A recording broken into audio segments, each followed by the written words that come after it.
जैसे एक झूठ को छुपाने के लिए आदमी 100 झूठ बोलता है, उसी तरीके से एक क्रिमिनल एक क्राइम को छुपाने के लिए 100 क्राइम और करता है।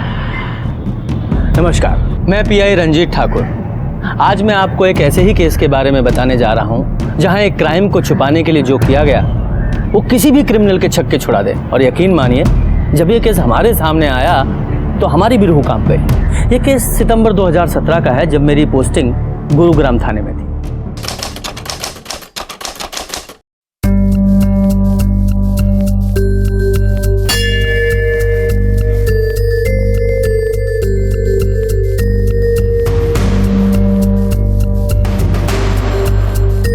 विवाह संपन्न हुआ, आज से आप पति पत्नी हुए। मम्मा, आपकी शादी हो गई? हाँ, हो गई। अब मैं ये मिठाई खा लूं?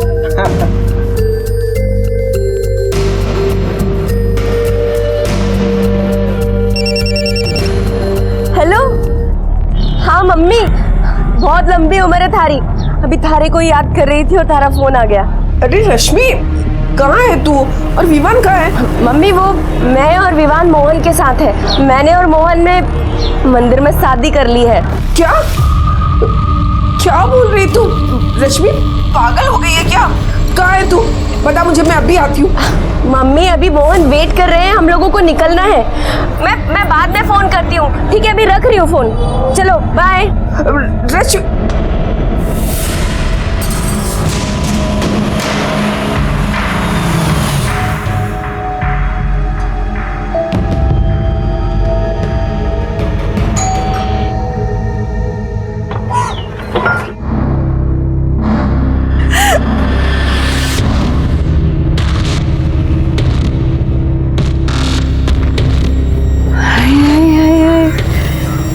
सही कही थी भाई तूने, ये तो बड़ी चौकी है।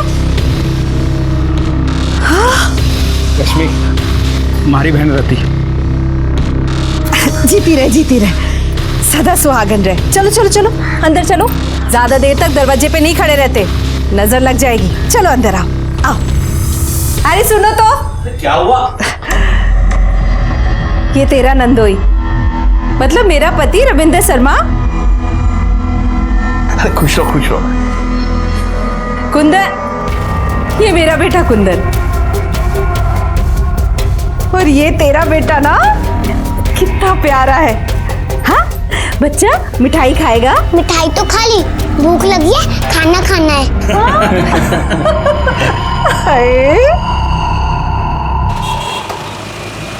सुबह 6 बजे से लगी हूँ रसोई में। सारा खाना मैंने ही बनाया है। भाई ने ब्याह किया है, दावत तो होनी ही चाहिए। दीदी, मैं परोस देती हूँ। अरे तू बैठ बैठ। आज ही ब्याह करके आई है, काम थोड़ी ना कराऊंगी तुझसे आज। कल से तो सब कुछ तुझे ही करना है। हाँ,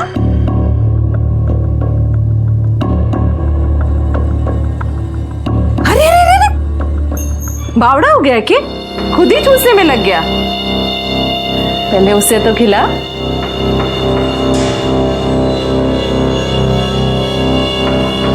मम्मा, आप भी अंकल को खिलाओ ना। अरे अंकल ना है, तेरे पापा है वो।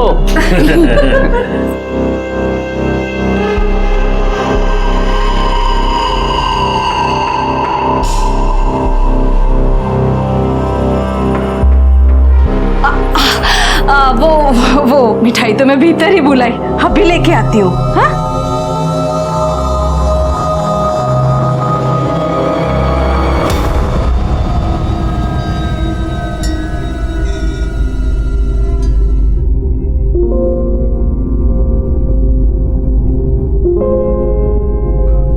सब कुछ मैंने सजाया है अपने भैया और भाभी के लिए। चुखो है ना? मम्मा, ये कितना सुंदर बेड है, मैं तो इसी पे सोऊंगा। अरे अरे अरे अरे, इधर आ। ये तेरी माँ का कमरा है। तुम तो बड़े हो गए हो, बड़े बच्चे मम्मी के कमरे में नहीं सोते हैं। मैं तुम्हारा बिस्तर बाहर लगा देती हूँ। चल। ये सब दीदी ने ही सजाया है, मुझे भी दीदी ने ही तैयार किया। अकेले ही सब कुछ कर लिया। चल।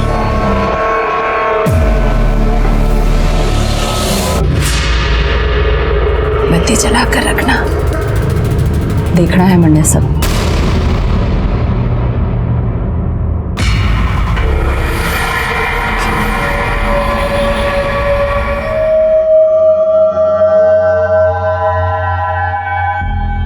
तो खुश है ना? बहुत। ये मेरी लाइफ का सबसे अच्छा दिन है। हमारा भी।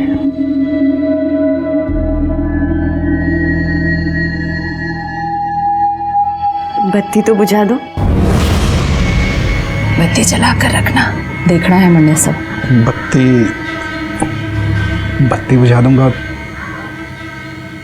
तो तने देखूंगा कैसे?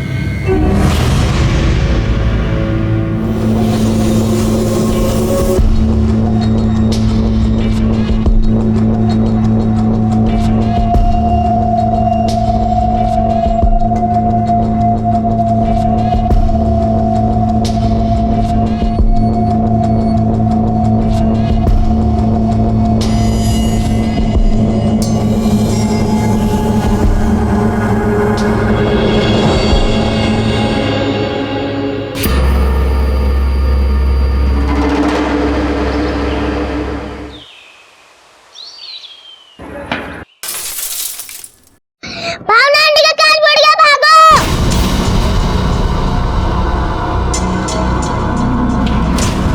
भावना, ये इसने फिर शीशा तोड़ा।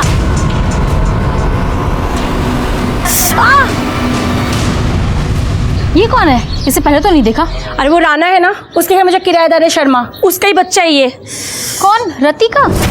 पर उसका बेटा तो काफी बड़ा है। रति नहीं, रति का भाई मोहन, उसका बच्चा है ये। अरे काय के भाई बहन, कई बार बाइक पे चिपक के बैठते हुए जाते देखा है मैंने उनको। देखा तो मैंने भी है। और जिस तरीके से वो मोहन के साथ रहती है ना, भाई बहन कम कुछ और ज्यादा लगता है। खैर भाड़ में जाइए सब। मेरा जो नुकसान हुआ है ना, मुझे उसकी भरपाई चाहिए। और मेरे हाथ में जो काटा वो भी। चलो।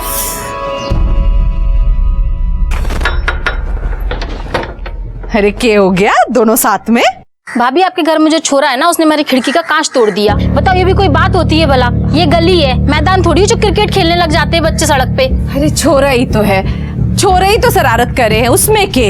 लो। मैं जी माफी मांगू थारे से, आप शीशा लगवा लियो, आगे खर्चा दे दूंगा मैं। जी ठीक है। मैं चलता हूँ, थोड़ा लेट हो रहा हूँ। जा भाई।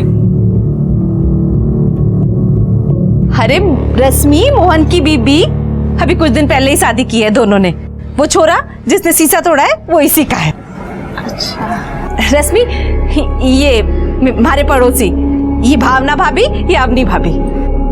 अच्छा, तभी मैं सोचूं वो बच्चा किसका है। पर बच्चा कुछ ज्यादा बड़ा नहीं है। अरे वो इसकी पहली शादी से है। अच्छा अच्छा, पर पहले वाली शादी क्यों तोड़ी? टूटी ना है, एक्सीडेंट हुआ है। तभी तो इतनी छोटी सी उम्र में इसको दूसरी शादी करनी पड़ी। पर घनी किस्मत वाली ठहरी, मोहन जैसा दूल्हा मिला। इसको और इसके बेटे को दोनों को खुशी से अपना लिया।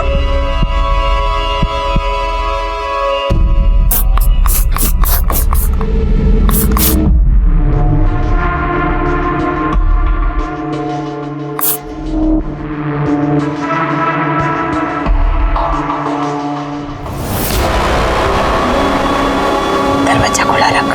पर कुछ नहीं, तूने कर ली अपनी मनमानी। अब मन नहीं करने दे जो मुझे करना है।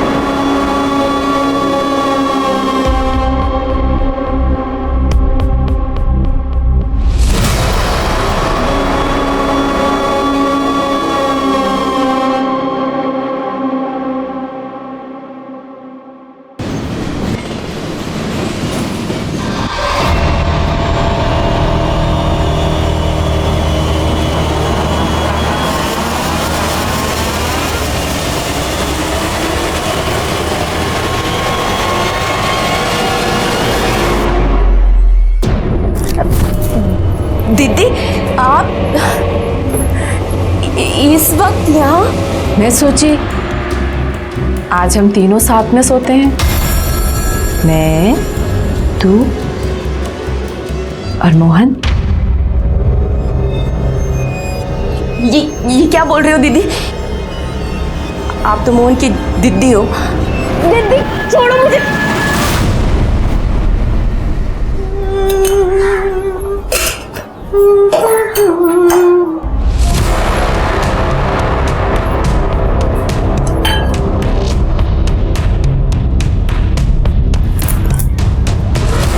मजा आया रात को?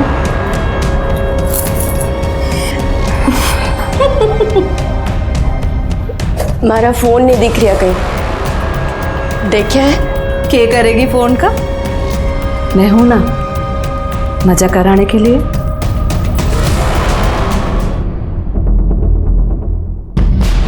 वो हमारा फोन नहीं दिख रहा कहीं, आपने देखा है क्या? नाम मैंने तो नहीं देखा।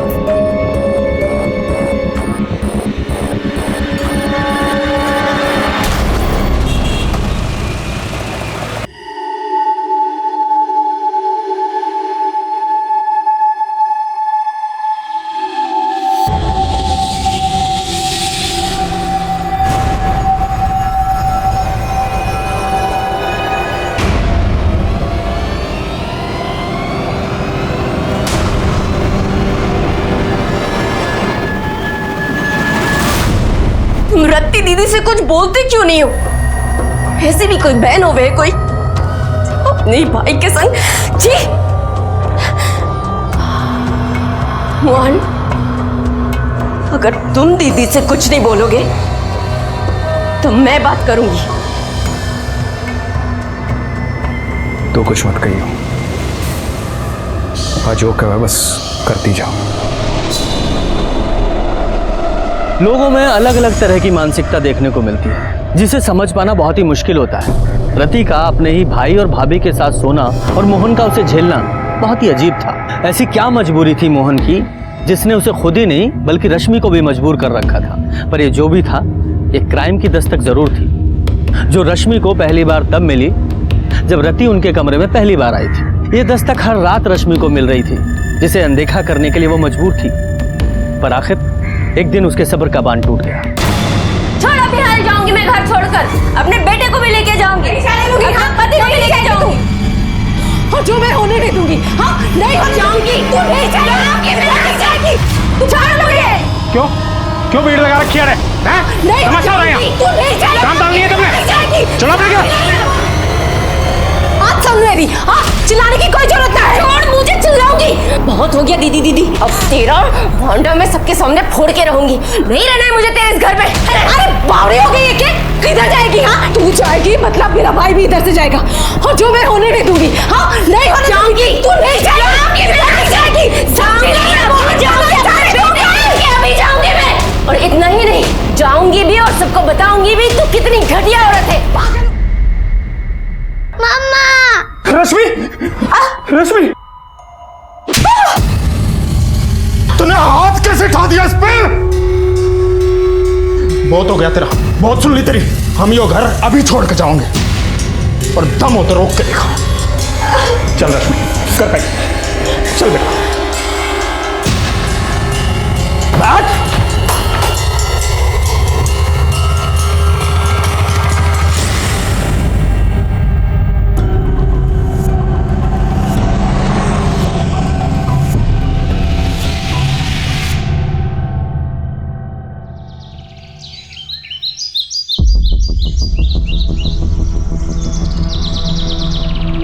अरे क्या बात होगी चौधरी साहब, जो इस भरी दोपहरी में बुला लिया है? ऐसी बदबू आ रही है जैसे कोई जानवर वनावर मर गया हो। किसी की भैंस भूस मर गई होगी और आड़े फेंक गया होगा। एक काम करो, तुम शॉट देखो और मैं शॉट देखूं।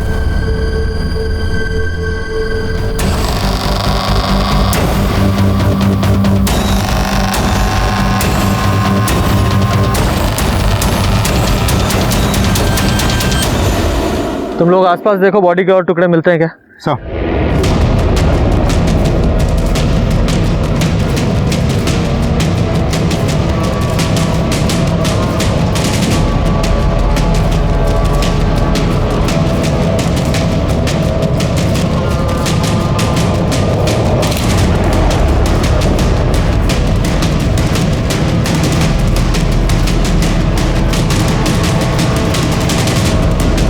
तो 7 बोरियों में बॉडी के टोटल 13 टुकड़े मिले।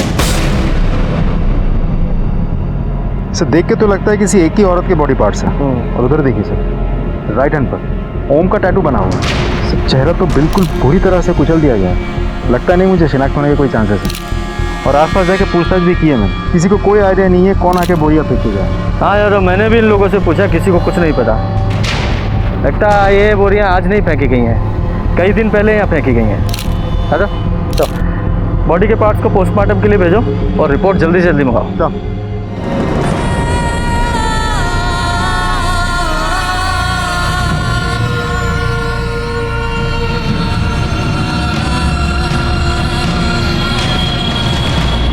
अंकल पैसे दो ना, भूख लगी है। चल चल निकल यहाँ से। अंकल प्लीज दो ना, बहुत भूख लगी है। तो भूख लगी है तो काम करना, भीख क्यों मांगता है? काम करने से खाना मिलेगा। खाना भी मिलेगा और पैसा भी मिलेगा, करेगा काम।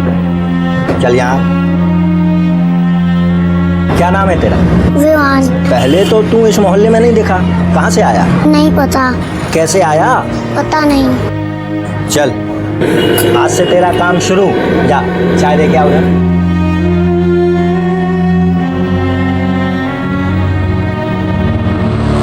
सर, बोरियों में जो डेड बॉडी टुकड़ों में हमें मिली थी, पोस्टमार्टम रिपोर्ट के मुताबिक 30-32 साल की एक प्रेग्नेंट औरत की थी। इसकी हाइट 5 फीट 2 इंच, रंग गेहुआ और बाल काले थे। सब मौत करीब 6 दिन पहले हुई थी। इसका मतलब 24 सितंबर को शाम को 7 बजे से लेकर रात के 12 बजे के बीच मौत हुई थी। सब पोस्टमार्टम रिपोर्ट के मुताबिक उसके चेहरे में और सर में मल्टीपल इंजरीज हैं, जो किसी हथौड़े जैसे भारी चीज़ से कई बार वार करने की वजह से हुई थी। सर का तो एकदम चूरा बना हुआ है। सब मारने के बाद डेड बॉडी को किसी आरी जैसी चीज़ से इतने छोटे छोटे टुकड़ों में काटा गया है, जिसमें उसका फेटस भी काटा और उसके भी टुकड़े टुकड़े हो गए।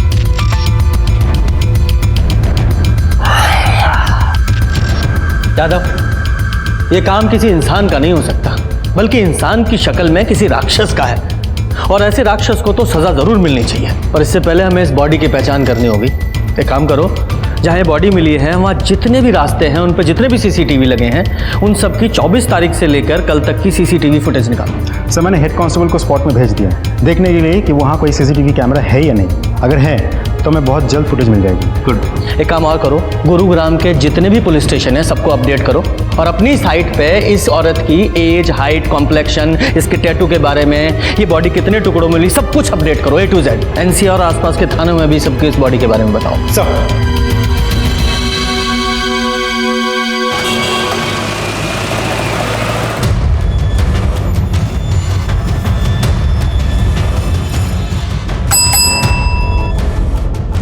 जनाब, गुरुग्राम पुलिस ने एक औरत की डिटेल्स अपलोड की है। मर्डर हुआ है उसका और बॉडी 13 टुकड़ों में मिली है और उसके हाथ पर ओम का टैटू भी है। और मुझे तो लगता है कि औरत वही है जिसकी मिसिंग कंप्लेंट हमारे पास में आई हुई है। सर, महेंद्रगढ़ पुलिस स्टेशन से मेल आया। जिस औरत की डिटेल हमने भेजी थी उससे मैच करती हुई एक औरत की मिसिंग कंप्लेंट भी उन लोगों के वहाँ सितंबर 1st वीक में दर्ज हुई थी। सितंबर 1st वीक? उस औरत का नाम है रश्मि भटनागर और उसके हाथ में भी एक ओम का टैटू है। सर, ये मिसिंग कंप्लेंट उसकी माँ ने दर्ज करवाई थी। यादव, हो सकता है ये औरत वही हो, क्योंकि ये भी सितंबर के पहले हफ्ते में गायब हुई थी और उसका मर्डर 24 सितंबर को हुआ, यानी कि गायब होने के 10-15 दिन तक तो ये जिंदा थी। तो सवाल ये है कि इन दिनों में इसने अपनी माँ से कांटेक्ट क्यों नहीं किया?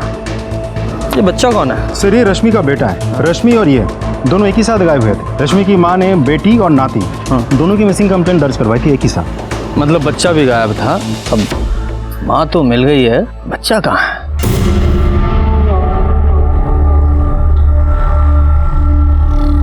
सेठ, बहुत भूख लगी है, 20 रुपए दे दो, तनख्वाह में से काट लेना। 4 चाय बेची नहीं क्या भूख लगाई? ये ले, तू पकड़, ये ले। ध्यान रखना, तनख्वाह में से काट लूंगा। चलो चल।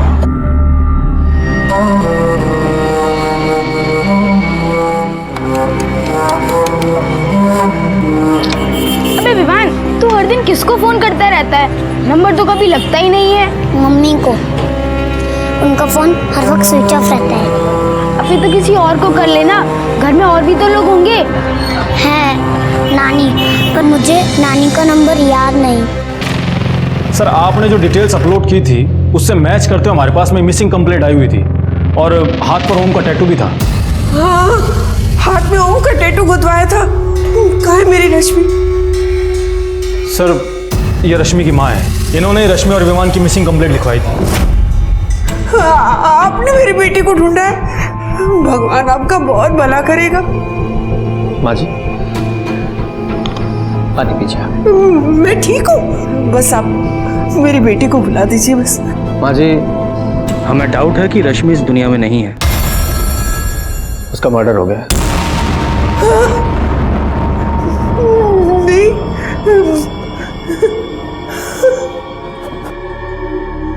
रश्मि किसने मार दिया मेरी बेटी को? विवान, विवान का विवान कहाँ है, किस हाल में है, ये तो हमें नहीं पता, लेकिन आप जो कुछ भी रश्मि के बारे में जानती है सब बताइए, ताकि हम रश्मि के कातिल को पकड़ सकें और विवान को ढूंढ सकें। पानी पीजिए।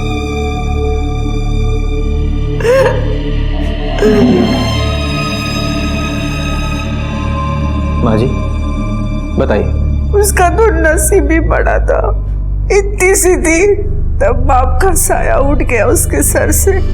ब्याह किया पर वहां भी नसीब से हार गई। थोड़े दिनों बाद ही एक एक्सीडेंट में उसका आदमी चला गया। गोद में था उसके विवान। जब वो मायके वापस आई थी, मत रो बेटा, भगवान के सामने किसकी चली है? उसकी इतनी लिखी थी, वो चला गया, लेकिन तेरे सामने तो पूरी जिंदगी पड़ी है ना। कम से कम अपनी नहीं तो दीवान के बारे में तो सोच। थोड़े सालों के बाद मेरी एक सहेली की जान पहचान वाला था, चेतन भटनागर। उसने आखिर रश्मि का हाथ मांगा। उसकी बीवी उसे छोड़कर किसी और आदमी के साथ चली गई थी। 2 बेटियां थी उसकी। माँ जी मन्नत घराड़ी की जरूरत ना है, पर बेटियों को तो माँ चाहिए ना। अब अपनी हर्जी की बात बाप को थोड़ी बता पाएंगे, और विवान भी छोटा है, उसे भी बाप मिल जाएगा। मुझे लगा कि भगवान ने मेरी सुन ली। विवान का मुंह दिखाकर मैंने रश्मि को मना लिया, लेकिन थोड़े दिनों बाद ही रश्मि जब मुझे मिलने आई, तब उसने बताया कि चेतन उसके साथ कैसा व्यवहार करता था। आए दिन उसे कुटता रहता था। रश्मि को एक साथी मिल गया, उसके बारे में रश्मि ने मुझे बहुत बाद में बताया था। तू कौन है भाई, और मेरे घर में तू क्या कर रहा है? पड़ोसी उठा और खबरदार करना आया हूँ, आज के बाद हाथ मत उठा दियो इसने। तू घना कृष्ण का भांजा बन रहा है? चल निकल यहाँ से। आज के बाद जो हमारे घर के मामले में टांग अड़ाई ना, चल चल निकल, चल निकल। अरे औरत को मारना घर का मामला नहीं होता। सुने, उठाए गिरा नहीं हूँ तेरे की तेरिया। गवर्नमेंट फर्म में काम करूँ, एक कंप्लेंट कर दी ना तेरी, तो घर का मामला जेल में सुलझेगा। मोहन ने उस जल्लाद से उसे बचाया था। दोनों में बातचीत होने लगी, प्यार हो गया, लेकिन ये बातें उस चेतन को पता चल गई और मोहन और चेतन के बीच में बहुत बड़ा नाटक हो गया। और सितंबर के पहले हफ्ते में ही रश्मि विवान को लेकर मोहन के साथ चली गई और मंदिर में जाके उन दोनों ने ब्याह कर लिया। मम्मी, वो मैं और विवान मोहन के साथ है। मैंने और मोहन ने मंदिर में शादी कर ली है। लेकिन उस दिन के बाद ना ही उसका फोन आया, ना ही उसकी कुछ खबर मिली।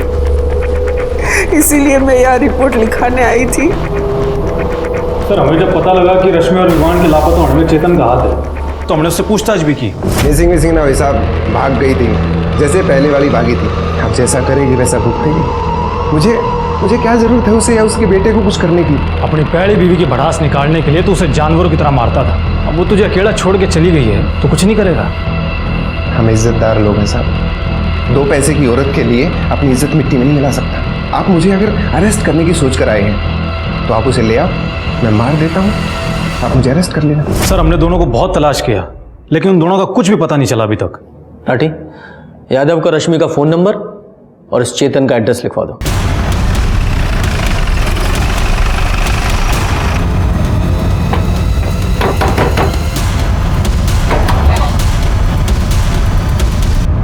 चेतन जी, आप कौन? गुरुग्राम पुलिस। तुम इतने यकीन से कैसे कह सकते हो कि रश्मि मोहन के साथ ही गई थी? गई नहीं थी साहब, भागी थी। और इसमें यकीन की क्या बात है? जिस दिन सुबह वो विवान के साथ गायब हुई थी, उसी दिन मोहन ने अपना किराए का घर छोड़कर यहाँ से भागा था। उसके बाद वो वापस नहीं आया। और साहब ये सब बातें आप मुझसे क्यों पूछ रहे हैं? मुझे उसकी माँ ने बताया है, तो आपको भी तो बताया होगा कि उसने भागकर मोहन के साथ शादी कर ली। ढूंढने उड़ने की कोई जरूरत नहीं साहब, कहीं अय्याशी कर रहे होंगे। हम रश्मि को नहीं, उसके कातिल को ढूंढ रहे हैं, और रश्मि का मर्डर हो चुका है। सही है, जैसी करनी वैसी भरनी साहब। उस कमीने के लिए मुझे छोड़ा था ना, अब उसका मन भर गया होगा तो उसे हटा दिया काम से। रश्मि ने यहाँ से जाने के बाद तुमसे कांटेक्ट किया था? नहीं साहब, अगर करती भी तो मैं उसकी एक नहीं सुनता, सीधा बाहर का रास्ता दिखा देता उसे मैं। और विवान का कुछ पता है, वो कहाँ है? नहीं, जिस दिन से वो यहाँ से गए हैं मैंने उनकी शक्ल तक नहीं देखी। देखो, कुछ और जानते हो तो वो भी बता दो, वरना बाद में मौका नहीं मिलेगा। कुछ पता है? क्या हुआ? चाय दे के क्यों नहीं आया? वो बहुत तेज बुखार है ऐसे। चुप कर, काम चोर कहीं के। उठ, निकल यहाँ से। ये बीमारी के बहाने यहाँ नहीं चलेंगे, चल भाग। और आज से दुकान में आने की जरूरत नहीं है। नहीं नहीं अंकल, मुझे मत निकालो, मैं ठीक हूँ। मैं अभी चाय दे के आता हूँ। चल देख आ फिर। हाँ, क्या? अरे मेरे छोटे भाई, मेरे लिए लड़की ढूंढने से अच्छा है तू अपने लिए कोई अच्छी सी नौकरी ढूंढ ले। तेरे सेटल होने से पहले कैसे शादी कर लूँ मैं? हाँ चल, मैं तेरे से बाद में बात करता हूँ। ये लो, हमारे छोटे भाई हमारे लिए बहू ढूंढ रहे हैं। सही तो बोल रहे हैं। अरे ना ना ना, तुम कुछ मत बोलो, तुम तो उसे ही सपोर्ट करोगे। कुछ मत बोलो, काम की बात बताओ। सर, रश्मि के मोबाइल लोकेशन के मुताबिक जिस दिन उसका मर्डर हुआ उस दिन उसका फ़ोन महेंद्रगढ़ में चेतन के घर के पास स्विच ऑफ हुआ।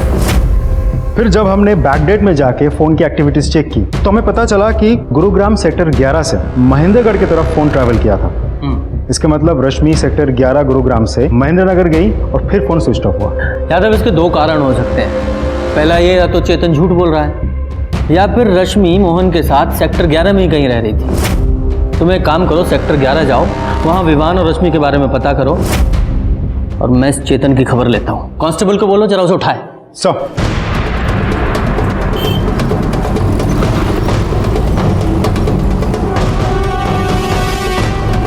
दो चाय देना। ये ले। विवान, क्या सुन, क्या हुआ इसे? इसे बहुत तेज बुखार है।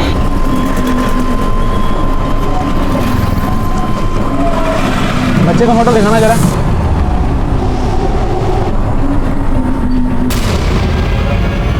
बच्चा तो यही है, मैं इसे हॉस्पिटल लेके जा रहा हूँ।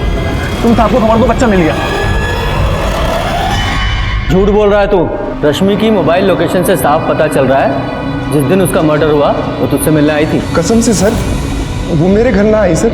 आई थी, और तूने बदला लेने के लिए उसका खून कर दिया, क्योंकि एक बार उसकी वजह से तेरी बेइज्जती हुई थी ना।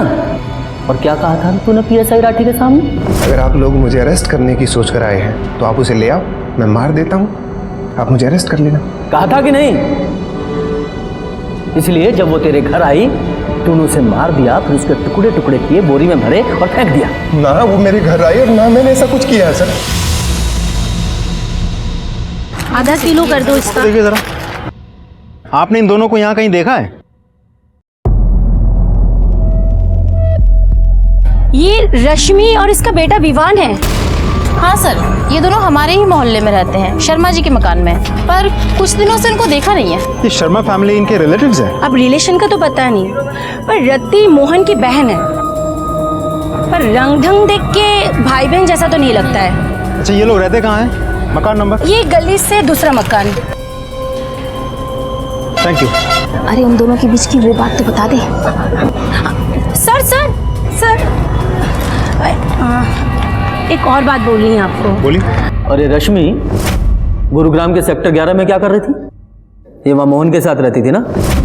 सर कौन कहाँ क्यों रहता है सर मैं नहीं जानता, मैं महेंद्रगढ़ में रहता हूँ, मैं बस इतना जानता हूँ सर। अच्छा, एक काम करो, इसे ना अंदर डालो और इसकी सेवा पानी करो, सब जान जाएगा, सब बताएगा। सर मैं सच्ची कह रहा हूँ सर मेरी बात का यकीन कीजिए ना सर।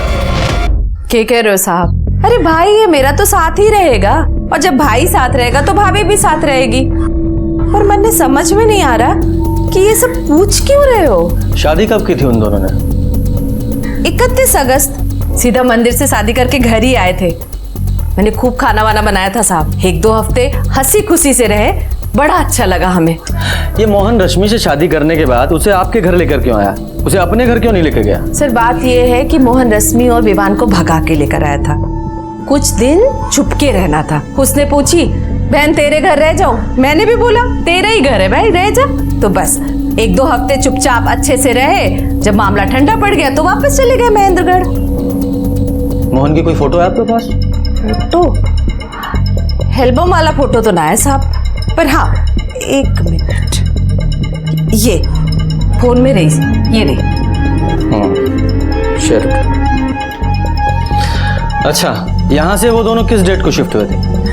10-12 दिन पहले साहब, अब 24-25 को। कैसे गए थे? अरे भाई के पास मोटरसाइकिल है मेरे, मोटरसाइकिल से। जब सब कुछ हंसी खुशी चल रहा था, जाने की जरूरत क्यों आ पड़ी? अरे बताई ना अभी आपको साहब कि मामला ठंडा पड़ गया तो चले गए वो दोनों। वहाँ मामला ठंडा पड़ गया और यहाँ गर्म हो गया है ना? हमें पता चला है कि आप लोगों के बीच बहुत बड़ा झगड़ा हुआ था। किसी ने तो किसी को थप्पड़ मारा था, हाथापाई भी हुई थी। इसके अगले दिन ही वो यहाँ से चले गए। अरे साहब वो झगड़ा थोड़ी था, और ऐसा छोटा मोटा झगड़ा किस घर में नहीं होता, आप बताओ। हुई थी बहसबाजी साहब, हुई थी। भाई बहन में छोटी मोटी बहसबाजी तो होती रहती है। उसने बोला बहना मैं जा रहा हूँ, मैंने भी बोला तेरी मर्जी तू जा। बोला था फोन करेगा, आज तक तो फोन ना किया उसने। उसने फोन नहीं किया तो आपने किया होगा ना? अरे मोहन बड़ा गुस्से वाला है साहब, उसने ना करा तो मैंने भी ना करा। सोचा गुस्सा ठंडा हो जाएगा तो आप पे आप फोन कर लेगा। अच्छा, ये महेंद्रगढ़ में ये मोहन कहाँ रहता है? एड्रेस दीजिए उसका। साहब अपना घर तो है नहीं उसका, कहीं किराए विराए पे लिया होगा। अब छोटा मोटा घर तो लिया नहीं होगा साहब, बीवी बच्चे वाला है तो बड़ा ही घर लिया होगा। बीवी बच्चे उसके साथ में नहीं है, क्योंकि रश्मि का मर्डर हो चुका है। कह रहे हो साहब? हाँ, मोहन और विवान दोनों लापता हैं। अब मोहन ही बता सकता है कि क्या हुआ था उन लोगों के साथ।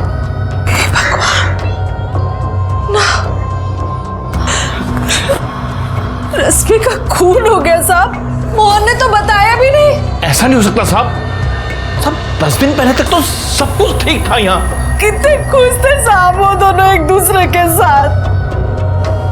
हे भगवान, किसकी नजर लग गई इन सबको।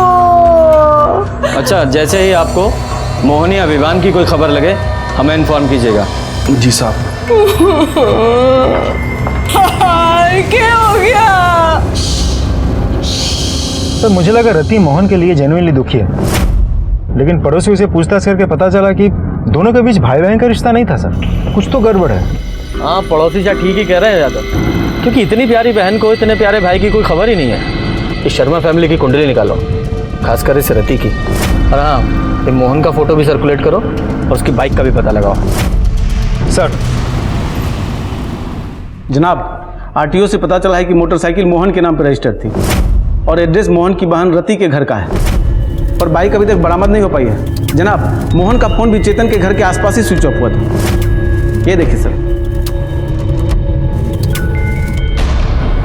यादव, अगर रश्मि का और मोहन का फोन ये चेतन के घर के पास स्विच ऑफ हुआ है और रति के बयान के मुताबिक ये तीनों महेंद्रगढ़ के लिए 24 तारीख को निकले थे, और इन सब कांड में अगर चेतन का हाथ है तो मोहन की बाइक महेंद्रगढ़ में ही कहीं आसपास मिलनी चाहिए। सर ऐसा भी तो हो सकता है कि दूर कहीं जाके उसने बाइक को ठिकाने लगा दी हो। हाँ, पर जहाँ भी ठिकाने लगाया वहाँ मिलनी तो चाहिए ना। यादव, एक काम करो, ये मोहन की बाइक का रजिस्ट्रेशन नंबर एनसीआर और आसपास के स्टेट में फैला दो, हो सकता है कोई क्लू मिले। सर, जब ये केस शुरू हुआ तो बहुत टेंशन थी। इतने सारे टुकड़ों में मिली बिना चेहरे वाली बॉडी की आखिर पहचान कैसे होगी? पर पहचान हुई, विमान भी मिला, जो बेचारा हॉस्पिटल में बीमार पड़ा था। एक एक करके केस की परतें खुल रही थी, पर कुछ पुख्ता सबूत हाथ नहीं लग रहे थे। मोहन गायब था और उसकी बाइक चेतन के घर के पास मिली, पर तभी विवान को होश आया, मानो हमारे केस को होश आ गया।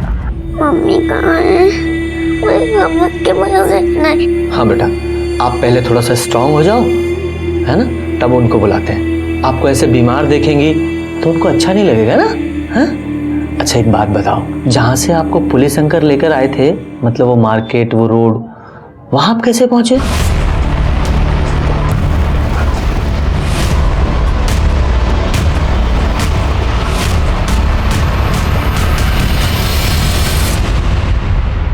सर 4 महीने से शर्मा फैमिली पानीपत में किराए पे रहती है। मोहन वहाँ रति से मिलने आता था।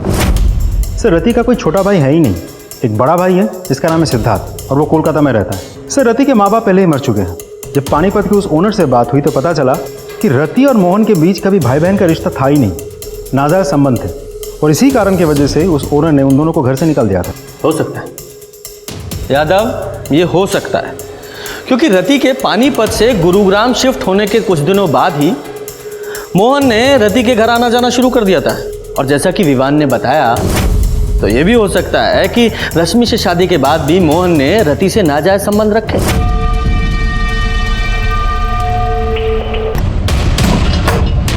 तूने हाथ कैसे उठा दिया इस पे? हम यो घर अभी छोड़ के जाओगे। मम्मा खोलो, मम्मा खोलो,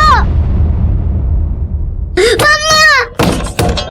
पर प्रॉब्लम ये है कि विवान के बयान से ये साबित नहीं होता कि रति ने, उसके हस्बैंड ने और उसके बेटे ने मिलकर ही रश्मि को मारा था। अगर इन्होंने रश्मि को मारा तो फिर वो मोहन कहाँ है? वो भी गायब है।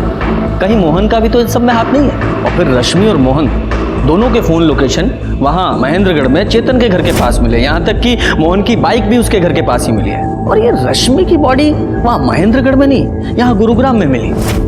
तो क्या ये तीनों रश्मि को वापस यहाँ गुरुग्राम में लेकर आए, फिर से मारा? कुछ तो मिसिंग है, कहीं क्या हो सकता है? जनाब, मैंने शर्मा फैमिली का रश्मि के मर्डर वाले सप्ताह का कॉल रिकॉर्ड चेक किया, जिसमें पता चला कि रति का बेटा कुंदन मर्डर वाली रात मोंटी अरोरा नाम के एक लड़के से एक नहीं 3 बार बात किया है। और फोन की मूवमेंट चेक की तो शाम 8 बजे, रात 10 बजे और सुबह 6 बजे मोंटी के घर पे गया। बुलाओ सर। हाँ सर, कुंदन का फोन आया था, उसको आरी मशीन की ज़रूरत थी, वही लेने आया था। फिर रात दोबारा उसका कॉल आया, कह रहा था उसको वैन की ज़रूरत है, उसको फर्नीचर काट के दिल्ली भिजवाना था। फिर रात 10 बजे वो आया, गाड़ी लेके चला गया। अगले दिन सुबह 6 बजे गाड़ी आरी सब वापस करके चला गया। तो ये आरी और वैन मतलब तुम्हारी गाड़ी कहाँ है? तुम्हारे घर पे? हाँ जी सर, घर पे। ये आरी जी साथ लेके जाओ और ये आरी और गाड़ी दोनों सीज करो और फॉरेंसिक भेजो। सर मतलब शर्मा फैमिली ने रश्मि का मर्डर और टुकड़े अपने ही घर में किए हैं?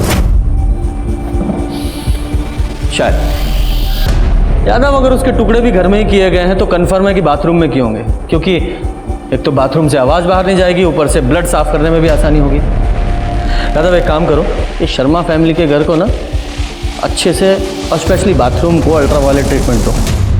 हो सकता है वह रश्मि के ब्लड स्पॉट्स में है।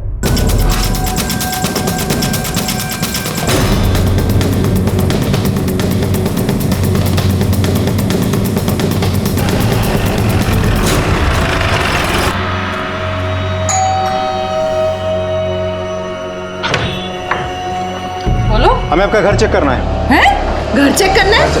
मतलब अरे ये तो जबरदस्ती है साहब। एक तो हमारे भाई को ढूंढ नहीं पा रहे, ऊपर से ये सब करके ऐसा दिखा रहे जैसे रश्मि को हमने मारा है। मैडम शांति रखिए, हमें अपना काम करने दीजिए। अरे इंस्पेक्टर साहब, घर के सारे मेंबर्स उस तरफ जाइए। अरे ये तो चलिए। जबरदस्ती है ना साहब। अरे ऐसे कैसे घर चेक कर रहा है? अरे छोड़ो हमको। बाथरूम किस तरफ है? अरे बाथरूम तो उधर है, लेकिन बाथरूम में क्या करोगे? बाथरूम उधर है, वहाँ कहाँ जा रहे हो? अरे ये सब क्या कर रहे हो साहब? ये सब जबरदस्ती।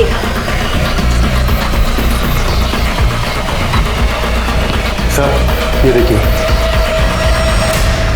सैंपल कलेक्ट कर रहा हूँ। मुझे जल्द से जल्द फॉरेंसिक रिपोर्ट चाहिए। गाड़ी में बिठाओ तीनों को। अरे गाड़ी में चलिए। अरे हमने ना कुछ नहीं किया भाई। जनाब, ये रिपोर्ट्स। यादव सर, ये जो रति के घर में ब्लड मिला है ये तो रश्मि के डीएनए से मैच होता है। इसका मतलब ये हुआ कि रश्मि के टुकड़े बाथरूम में ले जाके किए गए। और ये है कार के ब्लड रिपोर्ट। ये जो मोंटी की वैन में 2 ब्लड ग्रुप मिले हैं, इसमें से एक रश्मि के ब्लड ग्रुप से मैच होता है। इसका मतलब ये हुआ कि रश्मि की लाश ठिकाने लगाने के लिए मोंटी की वैन का इस्तेमाल हुआ है। और ये दूसरा ब्लड किसका है? अब तुम्हारा भाई बहन का नाटक हो गया खत्म। विवान ने सब बता दिया। और तुम्हारे बाथरूम से और मोंटी की गाड़ी से रश्मि के खून के निशान मिले हैं। सच सच बता दो, रश्मि के साथ क्या किया, कैसे मारा उसे? मैं ना मारना चाहती थी उसे, पर क्या करती, मोहन ने हाथ उठा दिया था मेरे पे। हम यो घर अभी छोड़ के जाओगे। और शाम को बैग लेकर घर से जाने लगा। मोहन, क्या है ये सब? हाँ? और मैं कहीं नहीं जाने दूंगी तुझे। उसका मेरी से शादी करने के लिए बोला तो इसका मतलब ये नहीं कि तू कुछ भी मनमानी करेगा। करूंगा। कहीं नहीं जाएगा। अरे क्या नहीं किया तेरे वास्ते? शादी की उससे ताकि लोगों को हम पे शक ना हो। और आज उसी के साथ तू भाग के जाएगा। मजबूर कर दिया तूने। मैं एक रात भी आराम से नहीं रहने दिया। बहुत उतावली हो रही है। तू अंदर जा, मैं भी आई। हाँ अरे खुश कर देता तूने। मैं पैसे दे रहा था ना तेरे शौक पूरे करने ही, पर ना सब कुछ चाहिए, ये भी चाहिए, ये भी चाहिए। गंद मचा दिया इस घर में। तू इसकी वजह से बात सुना रहा है ना मुझे। आज मैं इसे छोड़ूंगी। छोड़। फिर ये इसने कुंदन ने एक सलाह दी। मैं मोंटी की वैन भी ले आया और उसके टुकड़े बोरी में भर के अलग अलग जगह फेंक दिए। मोहन के साथ क्या किया?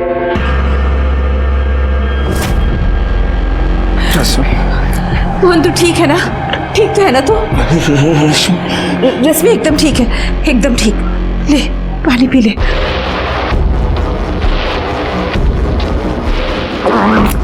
उसकी बॉडी को कैसे ठिकाने लगाया? मोहन को भी उसी वैन में डालकर हम नदी में फेंक दिया। यादव, इसका मतलब मोंटी की गाड़ी में जो दूसरा ब्लड था मोहन का था। और ये रश्मि और मोहन का मोबाइल और उनकी बाइक चेतन के घर पे कैसे पहुंचे? और फिर ये विवान को कैसे छोड़ा, कहाँ छोड़ा, उसका क्या किया? मैंने विवान को नशे की गोली दे रखी थी। फिर मैंने रश्मि के और एक कुंदन ने मोहन के कपड़े पहनकर विवान को बेहोशी की हालत में मोटरसाइकिल पे बिठा के महेंद्रगढ़ की सड़क पे छोड़ दिया और फिर मोटरसाइकिल को चेतन के घर के पास खड़ी की और रश्मि और मोहन का फ़ोन वहीं बंद करके नाले में फेंक दिया। मैंने रश्मि और चेतन के बारे में मोहन से पता लगा। प्यार दुनिया की सबसे सुंदर चीज है, चाहे वो किसी के बीच में भी हो, माँ बाप, भाई बहन, पति पत्नी, चाहे फिर दोस्ती क्यों ना हो। लेकिन रति और मोहन ने इस रिश्ते का भी दुरुपयोग किया। जिस दिन से इन दोनों का नाजायज रिश्ता शुरू हुआ, क्राइम ने तभी से दस्तक देनी शुरू कर दी थी और ये दस्तक बार बार मिल रही थी। रति, मोहन और रश्मि तीनों को ये दस्तक मिली, लेकिन जब तक एहसास होता तब तक बहुत देर हो चुकी थी और इस लापरवाही का भुगतान मोहन और रश्मि को अपनी जान देकर चुकाना पड़ा। बेचारा विवान इसमें बेकार में पिस गया। इसलिए जब भी कोई अनैतिक सी इच्छा मन में जन्म ले, आपको सतर्क हो जाना चाहिए और उस दस्तक को सुनते हुए उससे दूरी बना लेनी चाहिए। हमारे आज के एपिसोड की दूसरी कहानी।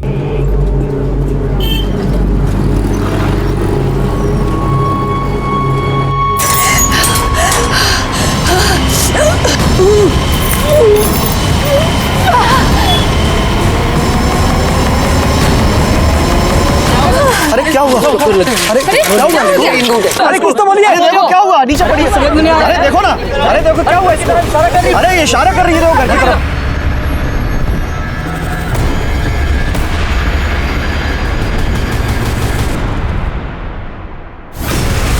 गीता में भगवान श्री कृष्ण ने कहा है, मृत्यु जीवन का अटल सत्य है। और एक सत्य ये भी है कि जान लेना और जान देना दोनों ही अपराध हैं। किसी को हक नहीं है अपनी या किसी और की जान ले, लेकिन फिर भी पता नहीं लोग कैसे अपना विवेक खो बैठते हैं। जिस किसी के साथ भी अपराध होता है, क्या उस अपराध से होने से पहले उनको दस्तक नहीं मिलती? मिलती है। अपराध होने से पहले दस्तक जरूर देता है, जिसे लोग अनसुनी कर देते हैं। ये केस तब का है जब मैं उत्तर प्रदेश के गाजियाबाद में पोस्टेड था। एक पूरे परिवार को जहर दिया गया था। साहब मैंने ही आपको फोन किया था। क्या हुआ है? ये देखिए श्रीवास्तव जी का घर है। लगता है किसी ने उनके पूरे परिवार को जहर दे दिया है। 3 लोग तो मर चुके हैं साहब, पर 3 लोगों की सांसें चल रही थी। कौन से हॉस्पिटल में भेजा है? साहब MGN अस्पताल। और साहब जो 3 लोग मर चुके हैं उनकी लाश अंदर ही पड़ी है। मिश्रा सर, हॉस्पिटल में फोन लगाओ। सबसे पहले हम उनसे बात करेंगे, कोई और नहीं। और उनसे कहो कि तीनों को अलग अलग रखे, आपस में बात ना करने दें। Okay sir. ठीक से चेक करो, देखो कोई जिंदा है क्या। सर नहीं सर, सब मर चुके हैं। क्या हो रहा है? हाँ, यहाँ कोई कीर्तन चल रहा है जो आप लोग मंजीरा बजाने आ गए हो? बाहर निकालो सबको। चलिए बाहर निकालिए। 1 2 3।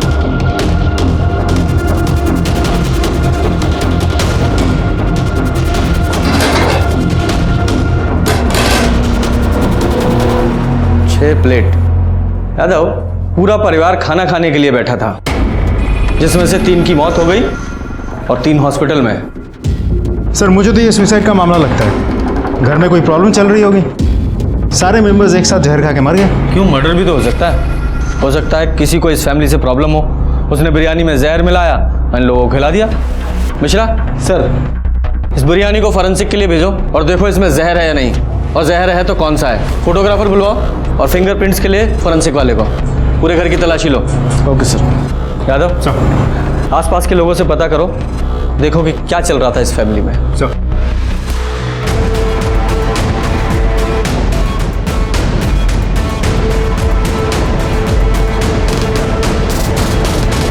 मिश्रा, फॉरेंसिक टीम का क्या हुआ? बस पहुंच ही रहे हैं सर। हाँ ठीक सर, श्रीवास्तव फैमिली के पड़ोसियों से पूछताछ की, पता चला कि गौतम श्रीवास्तव और उसकी पत्नी सुधा दोनों में कुछ तो प्रॉब्लम चल रही थी। अब प्रॉब्लम एग्जैक्टली क्या थी ये किसी को नहीं पता। सर एक बेटा था सौरभ, बड़ी बेटी मीना की शादी को लेकर घर पे प्रॉब्लम चल रही थी। सर घर के अंदर कुछ लोन के पेपर्स भी मिले, तो शायद इस फैमिली ने बड़ा कोई अमाउंट लोन लिया हो सकता है दोनों बेटियों की शादी के लिए लिया हो। साहब कुछ कहना था। बोलिए। साहब हम भी यहीं पड़ोस में रहते हैं, सुधा भाभी और बच्चों से हमारी बहुत ही बनती थी। सब लोग कह रहे हैं कि बिरयानी खाकर कुछ हुआ है, पर दोपहर में तो बिरयानी हमें देकर गई थी सुधा भाभी। आप लोगों ने वो बिरयानी खाई? नहीं साहब, हम तो दोपहर का खाना खा चुके थे, तो हमने रात के खाने के लिए वो बिरयानी उठाकर फ्रिज में रख दी। अच्छा मिश्रा सर, इनके साथ जाओ, बिरयानी कलेक्ट करो, उसे फॉरेंसिक के लिए भेजो। Okay sir. आइए मैडम।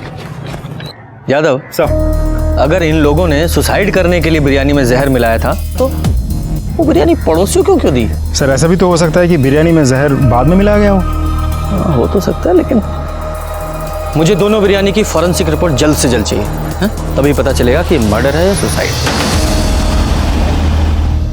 सर अब मैं श्योर हूं कि ये सुसाइड ही था। ये देखिए, ये सारे बिल्स हमें गौतम के घर से मिले हैं और सारे के सारे बिल्स एक ही जगह की हैं, सलीम बिरयानी सेंटर। सर उन लोगों ने ये सारे बिल्स कल ही क्लियर किए हैं। इसका ये भी मतलब हो सकता है कि मरने से पहले सारी उधारी चुकता करके मरना चाहते थे। यादव ये महज एक संयोग भी हो सकता है। भूख लगी है? मतलब सर भूख तो लगी है। यादव तुम्हें कुंभकर्ण की तरह नींद आए ना आए, लेकिन भूख हमेशा कुंभकर्ण की तरह लगती है। अब क्या करें सर, पुलिस की नौकरी करता हूं तो नींद कभी कभी उड़ जाती है, लेकिन इश्क में थोड़ी ना हो कि भूख भी नहीं लगी। चलो बिरयानी खिलाता हूं तुम्हें।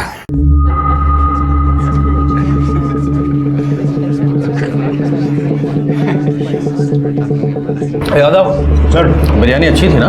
मजा आ गया। कितना हुआ? छोटू इनका 100 रुपये साहब। 100 रुपये साहब। ये लो। आपकी बिरयानी ना एकदम A1 है। माँ के हाथ की बिरयानी की याद आ गई। अन्नपूर्णा का अवतार है आपके यहाँ तो। शुक्रिया शुक्रिया। आपकी बिरयानी के चर्चे तो हर जगह चल रहे हैं जी। अरे पास में एक फैमिली रहती है ना, कौन सी? अरे वो श्रीवास्तव फैमिली। हाँ श्रीवास्तव फैमिली, सुना है उनकी बिरयानी में जहर था। जहर वाली बिरयानी का पार्सल आपके यहाँ से गया? हाँ नहीं ऐसा सुना है, मतलब वो बिरयानी तो आपके यहाँ से गई थी ना? देखो भाई साहब, यहाँ से रोज 200 पार्सल बिरयानी जाती है, अब कहाँ कहाँ याद रखेंगे। हाँ ये बात भी सही है। हमारा ऑफिस यहीं पास में है, आप ऐसा कीजिए एक पार्सल रोज हमारे लिए भिजवा दीजिए, एक खाता हमारा भी खोल लीजिए, महीने के आखिर में हिसाब कर दिए करेंगे। अरे भाई साहब ये देखिए। हाँ आप उधार नहीं देते हैं। देखो भाई साहब, हमारा एक उसूल है, बिरयानी खाओ, डकार लो, पैसे दो और रास्ता निकालो। अगर मैं सबको अगर ऐसे उधार देते रहूंगा तो एक दिन इस होटल को ताला लग जाएगा। ये भी सही कह रहे हैं आप। चलिए। अरे छोटू, 2 नंबर के टेबल का बिल बोल। सर ये बिरयानी वाला हमसे झूठ क्यों बोल रहा था? श्रीवास्तव फैमिली को तो खूब उधार देता है। अरे हो सकता है उस फैमिली से इसकी कोई पुरानी जान पहचान हो, और ये भी हो सकता है कि वो हमसे कुछ छुपा रहा हो। ये फॉरेंसिक रिपोर्ट कब आएगी? सर कल सुबह तक रिपोर्ट आ जाएगी। हाँ। आप excuse me sir. Hello, okay sir, hospital में सुधार उसकी बेटियों को होश आ गया है।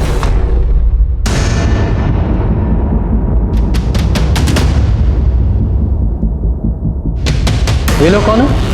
साहब ये शिव है, दिव्या और मीना के मामा, और ये इनके दोस्त ब्रजेश हैं। दोपहर से दोनों हैं, पर इनको इनकी बहन सुधा से कोई मिलने ही नहीं दे रहा है। ठीक है, पहले हम मिल लेते हैं, फिर आप लोग मिलिएगा।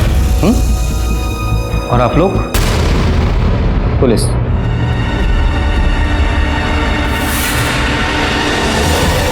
अरे कोई कुछ बताता क्यों नहीं है? बोला ना आपको, सब ठीक है, आप टेंशन मत लीजिए।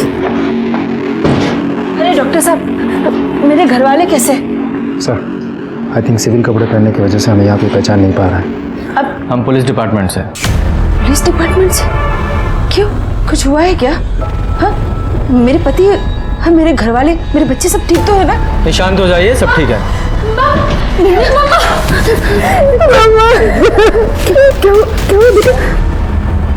यादव, मैंने कहा था ना कि मेरी पूछताछ से पहले फैमिली आपस में नहीं मिलनी चाहिए। नशा मैंने बोला साहब, मैंने कहा था, पर ये हॉस्पिटल वैसा ही है, यहाँ सबकी अपनी मनमानी चलती, कोई कुछ समझने को तैयार ही नहीं। आप कौन हैं? मैं इनकी बेटी मीना। बेटा, ये पुलिस वाले हैं। पुलिस? आप लोगों के घर में कोई टेंशन चल रही थी? नहीं तो फिर ये आत्महत्या का क्या नाटक है? ये सबने मिलकर प्लान किया था या आप में से किसी एक ने सबको मारने के इस महान कार्य का बीड़ा अपने कंधों पे उठाया था? लेकिन साहब, हम आत्महत्या क्यों करेंगे? सर ऐसा कुछ नहीं हुआ था। तो फिर आप लोगों के खाने में जहर कहाँ से आया? आप लोगों ने खुद से जहर खाया था या किसी ने खिलाया था आप लोगों को? भला हम जहर क्यों खाएंगे? शायद आपके सर पे बहुत लोन था इसलिए। लेकिन सर वो लोन तो पापा ने अपने बिजनेस के लिए लिया था। तो शायद आपकी शादी की टेंशन होगी इसलिए। हमारी शादी की टेंशन होती तो हमारी पसंद।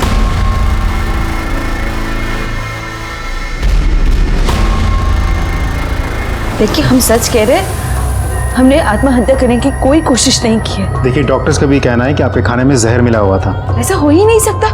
अरे वो बिरयानी तो सलीम साहब के होटल से आई थी। सलीम साहब? हमारा मतलब है सलीम के यहाँ से। ठीक है,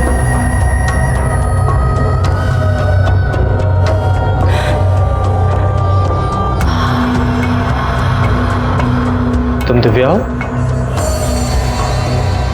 माँ से मिलना है? जाओ मिल लो।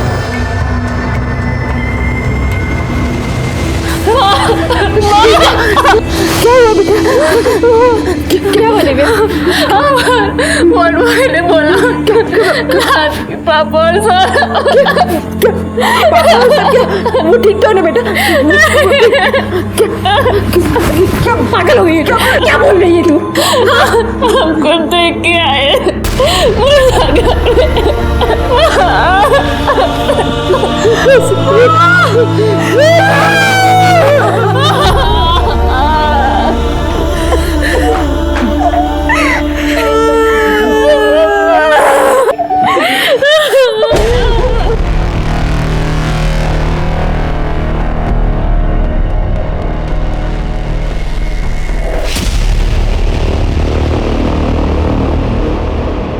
सर, कमाल है, एक मामूली बिरयानी वाले को घर की औरत साहब करके बुलाती है। और वो बिरयानी वाला भी सिर्फ उसी औरत को उधार देता है।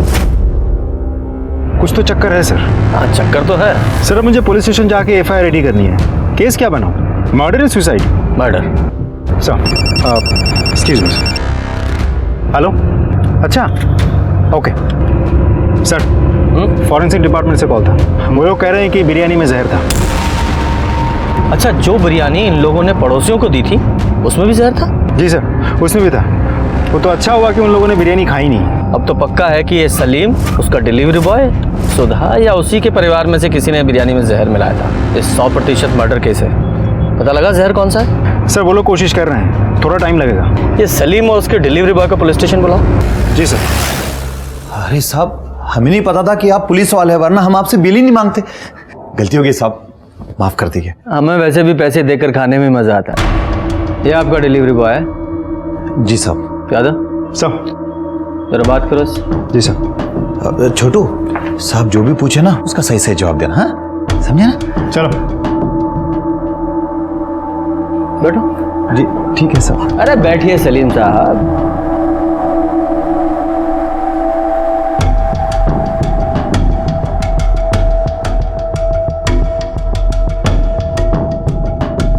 ये लीजिए, पानी पीजिए। शुक्रिया साहब। भेजा समझते हैं आप सलीम साहब? जी बिल्कुल बिल्कुल। देखिए, हमारे भेजे में 73% पानी होता है, 73%।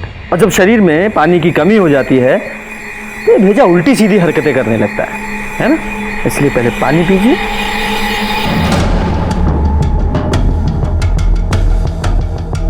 पूरा।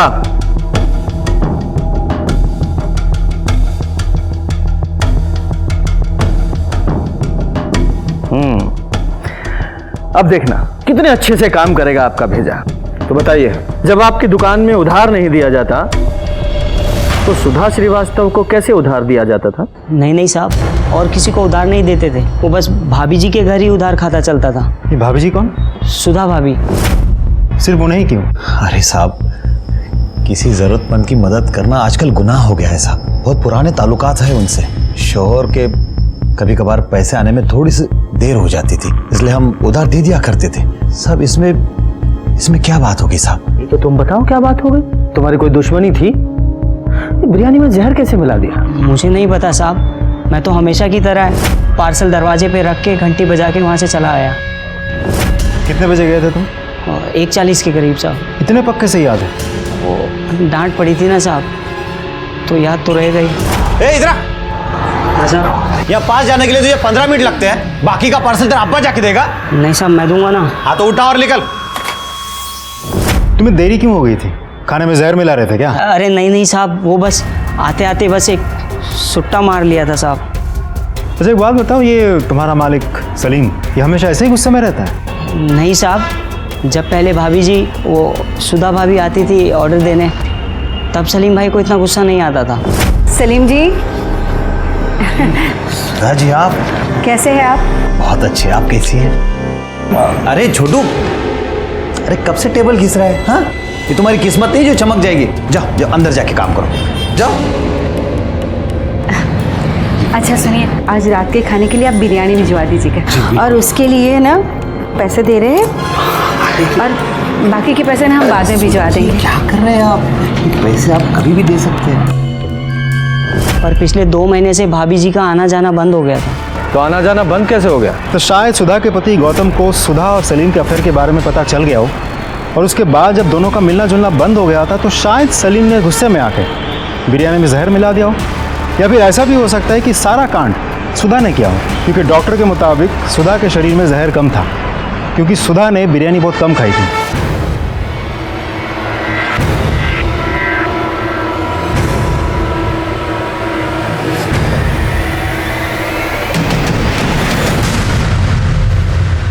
सिर्फ चाय? सिर्फ चाय? अगली बार जब भी चाय लेकर आओ, चाय के साथ एक गिलास पानी होना चाहिए। चाय पीने से पहले एक गिलास पानी पीने से कभी एसिडिटी नहीं होती, समझे? जाओ पानी लेकर आओ। सॉरी सर, तुरंत लाता हूं। Sir, forensic report. एक और न्यूज़ है सर। हाँ। हॉस्पिटल में किसी ने सुधा को मारने की कोशिश की। क्या? कैसे? सर सुधा को ग्लूकोज चढ़ाया जा रहा था। हाँ। किसी ने उसकी स्पीड बढ़ा दी।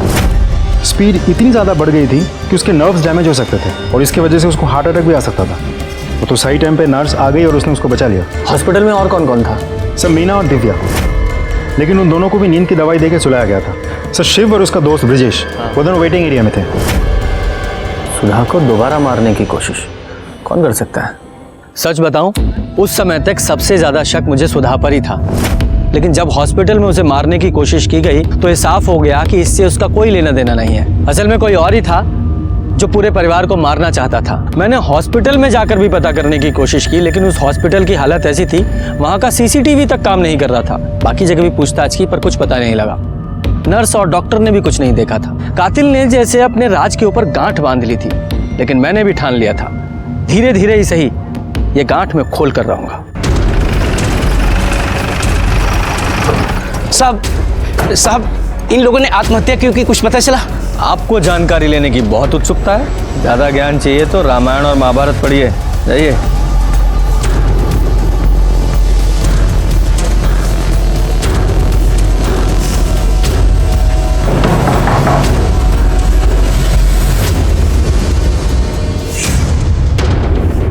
माफ कीजिए, मुझे पता है ये सही समय नहीं है,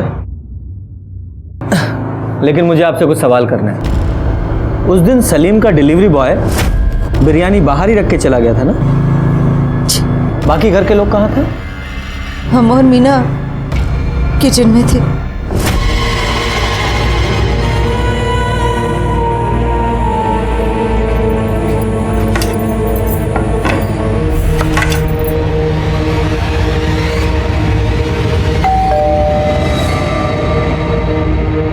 पतीला अंदर कौन लेकर आया था? हम लाए थे।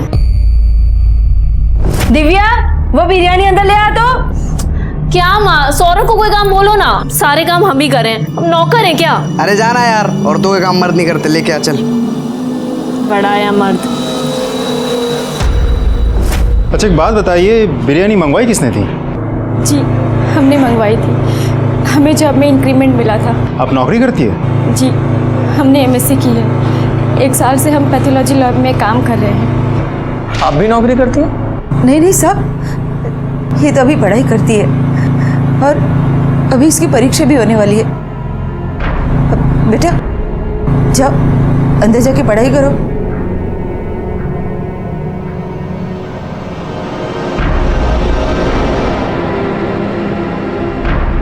ब्रजेश, ब्रजेश, आओ जरा बाहर चलते हैं। किधर सर? हमने क्या किया? कुछ किया है क्या? नहीं सर। डरते क्यों? चलो बातचीत करेंगे, आओ आओ। अरे ब्रिजेश को कहाँ ले गए? नहीं नहीं कोई बात नहीं, वो रेगुलर पूछताछ है। अरे भाई 2 चाय दो, और चाय से पहले थोड़ा पानी पिलाओ। हाँ तो बताओ, कब से जानते हो दिव्या को? क्या हुआ? अरे भाई प्रेम का वर्णन तो रामायण और महाभारत में भी है, ये छुपाए नहीं छुपता। और जिस तरह से तुम दिव्या को देखते हो, साफ पता चलता है उसे मन में चाहते हो, है ना? चाय गिलास भर के देना। क्यों ब्रजेश? जी हाँ तो बताओ, कब से जानते हो दिव्या को? बचपन से। हम 9th में थे, वो 5th में थी। हाँ बचपन का प्यार है। नहीं, दरअसल वो चाय पी। ये सुधा जी का भाई नहीं दिखाई दिया आज अंदर? नाम क्या है उसका? शिव। हाँ शिव। कोई पंगा है क्या? क्या पता, पहले तो अक्सर आता था। हाँ। लेकिन पिछले हफ्ते कुछ हुआ था शायद, तो वो दिव्या के पापा ने ना उसको घर आने से मना कर दिया था। घर आने से मना कर दिया? क्यों? मतलब बहन ने भाई को घर आने से रोक दिया, ऐसा क्यों? इतना ज़्यादा तो हमें पता नहीं, लेकिन हमने जब देखा था तो। अरे जीजा जी आप सुनिए तो सर। क्या सुनूंगा? तो निकल यहाँ से। और आज के बाद अगर कभी मेरी बेटी को आंख उठा के भी देखा ना, तो तेरी टांगे तोड़ दूंगा मैं। हाँ सर, फाइनल पोस्टमार्टम रिपोर्ट और फॉरेंसिक रिपोर्ट आ गई है। हाँ तुम चाय पियो। हाँ sir. I am sorry sir. कोई बात नहीं। क्या है रिपोर्ट में? सर बिरयानी में मरक्यूरी मिलाई गई थी। मरकरी? वो जो थर्मामीटर में पाई जाती है? जी सर। सुधा के घर वाली बिरयानी और जो बिरयानी पड़ोसी को दी गई थी, दोनों में मरक्यूरी मिलाई गई थी। ये तो कोई साइंस का एक्सपर्ट ही होगा जो जहर के तौर पर मरकरी का इस्तेमाल कर सकता है। हमने एमएससी की, 1 साल से हम पैथोलॉजी लैब में काम कर रहे हैं। पुलिस ना तुम्हारे बारे में हमसे पूछताछ कर रही है।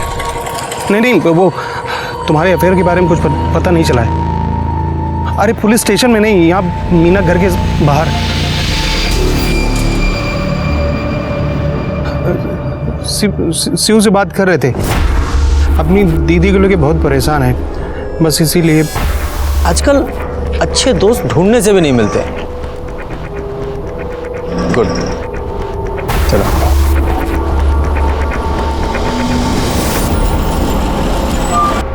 सर मैंने फॉरेंसिक डिपार्टमेंट से पूछा, इतने लोगों को मारने के लिए कम से कम 150 से 200 ml मरक्यूरी की ज़रूरत पड़ती है, और आमतौर पे एक थर्मोमीटर में करीब 5 ml मरक्यूरी होती है। इसका ये मतलब निकला कि कम से कम 35 से 40 थर्मोमीटर तोड़ के मरक्यूरी निकाली गई होगी। यादव, ये मीना की लैब में पता करो और वहाँ के थर्मोमीटर का स्टॉक भी चेक करो। सारे केमिस्ट पे भी पता करो कि एक साथ इतने थर्मोमीटर किसने खरीदे। जितने भी सीसीटीवी हैं सबकी फुटेज चेक कराओ। वैसे मर्क्यूरी को खाने में मिलाकर मारने का आइडिया बहुत यूनिक है ना? वो तो है सर।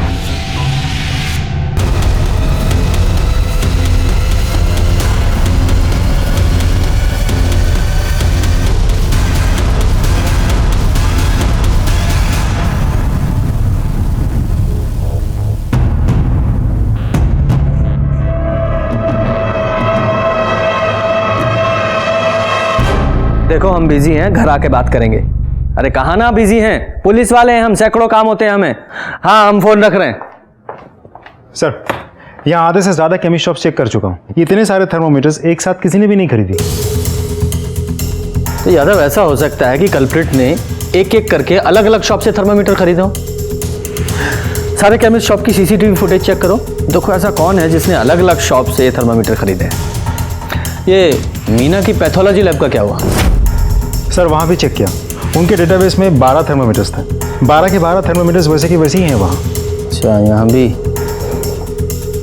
यादव, इस फैमिली से भी दोबारा बात करनी पड़ेगी, क्योंकि ये जो ब्रजेश के कहे अनुसार तो ये गौतम ने शिव को अपने घर से धक्के मारकर बाहर निकाल दिया था और अपनी बेटी से मिलने से भी मना किया था। और जब ये ब्रजेश शिव से फोन पे बात कर रहा था तो कुछ अफेयर का जिक्र कर रहा था। नहीं, वो तुम्हारे अफेयर के बारे में कुछ पता नहीं चला है। मुझे लगता है कि ये शिव का और मीना का कुछ तो इनके बीच में चल रहा था। सुधा को बुलाओ। मम्मी, हम गरम मसाला लेके आ रहे हैं, खत्म हो गया है। ठीक है बेटे। मम्मी, हम लैब जा रहे हैं। पर ये बैग लेके कहाँ जा रहे हो? इसमें क्या है? वो लैब से हमारी दोस्त का कॉल आया था, कह रही थी कि लैब की यूनिफॉर्म चेंज हो गई है, तो पुराना वाला वापस करके नया लेना होगा। इतने दिनों से तो हम लैब गए नहीं, हमें तो पता ही नहीं था। हाँ बेटा जा, पर कुछ खा लेना। बिल्कुल माँ। हम भी चलते हैं साथ। हाँ चल।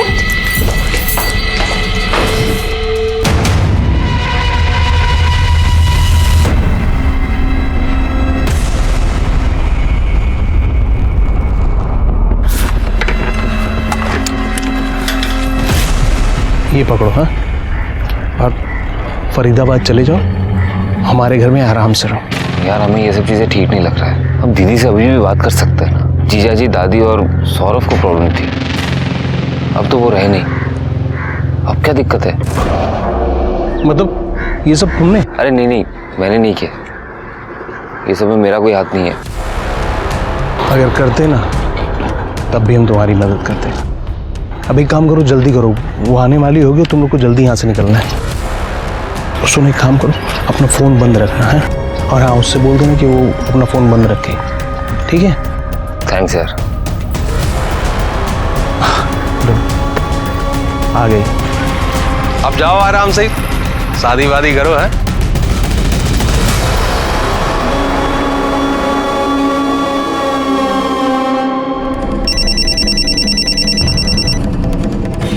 हेलो, ठीक है, हम अभी आते हैं।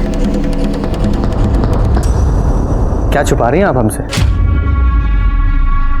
ओ माफ कीजिए, पहले पानी पी लीजिए, फिर आराम से बात करेंगे। तो बताइए, क्या प्रॉब्लम थी आपके पति को आपके भाई से? कुछ खास नहीं था। कुछ खास नहीं था, लेकिन मामा का भांजी के साथ अफेयर कोई आम बात भी नहीं होती। ये शिव का मीना के साथ अफेयर चल रहा था ना, और ये बात आपके पति को पसंद नहीं थी, इसीलिए उन्होंने शिव को धक्के मारकर घर से बाहर निकाल दिया था। अब शिव को तो धक्के मारकर घर से बाहर निकाल दिया, लेकिन मीना के दिल से नहीं निकाल पाए, इसलिए मीना ने शायद सबको जहर दे दिया, है ना? नहीं, ये सब कुछ गलत है। देखिए, बच्चे लाख गलती करे पर माँ झूठ बोलती हुई अच्छी नहीं लगती। ये शिव का और मीना का अफेयर चल रहा है ना। हम अपनी दोनों बेटियों की कसम खा के कहते हैं, मीना का शिव के साथ कोई चक्कर नहीं था, कोई चक्कर नहीं था। आप जा सकते हैं। और ये मीना कहाँ है? वो तो काम पर गई है, अब सारा बोझ उसी के कंधों पर तो है।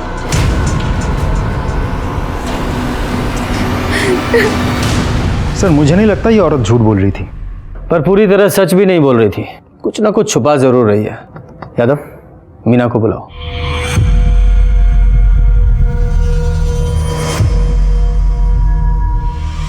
हेलो सर, मीना का फ़ोन स्विच ऑफ है। कई बार मैंने नंबर ट्राई किया, लेकिन उसका फ़ोन लगातार स्विच ऑफ आ रहा था। फिर इंटरनेट से उसके पैथोलॉजी लैब का नंबर लगा के जब मैंने बात की तो पता चला कि वो वहाँ से ये बोल के निकल गई कि उसकी तबीयत खराब थी। यादव, ये कहीं मीना शिव के साथ भागने का प्लान तो नहीं कर रही है, या भाग ही गई हो? पता करो ये शिव कहाँ है।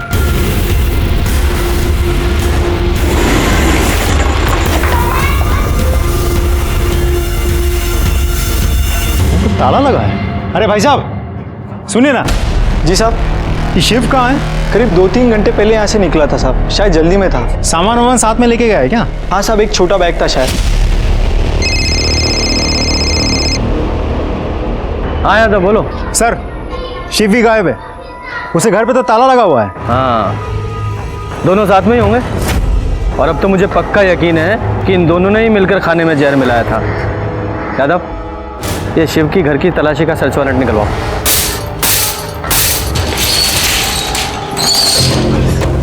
ऊपर देखो। मिश्रा, रूम चेक करो।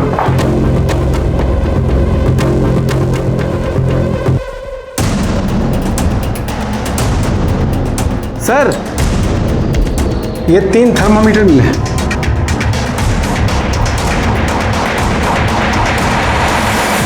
मिश्रा सर, पड़ोसियों का साइन लो कि सबके सामने हमने शिव का घर चेक किया है। Okay sir.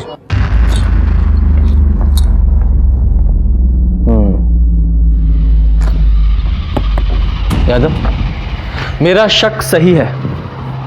ये सब कुछ शिव ने ही किया है। उसी ने पूरी फैमिली को जहर दिया है। शिव और मीना एक दूसरे से प्यार करते हैं और गौतम इस सब के खिलाफ था क्योंकि शिव मीना का सगा मामा है। इसका मतलब सुधा ने हमसे झूठ बोला। हम अपनी दोनों बेटियों की कसम खा के कहते हैं मीना का शिव के साथ कोई चक्कर नहीं था। यादव, एक काम करो, सिविल ड्रेस में एक लेडी ऑफिसर को सुधा के घर के सामने तैनात करो और शिव और मीना की फोटो सर्कुलेट करो। अगर ये दोनों बाहर भागे हैं तो टोल जरूर क्रॉस करेंगे। हाँ, ब्रजेश को बुलाओ, उसे शायद पता हो कि ये दोनों कहाँ।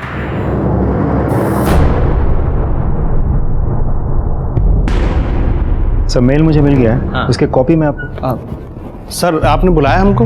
हाँ जी ब्रजेश जी, बुलाया।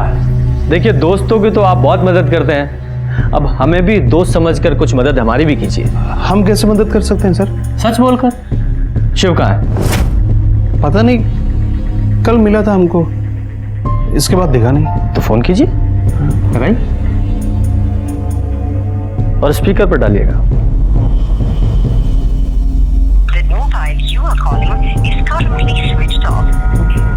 बंद आ रहा है। जानता हूं, क्योंकि वो मीना के साथ है। मीना और शिव का अफेयर कब से चल रहा है? अफेयर नहीं, शिव का मीना के साथ कोई अफेयर नहीं चल रहा है। तो किसके साथ चल रहा है?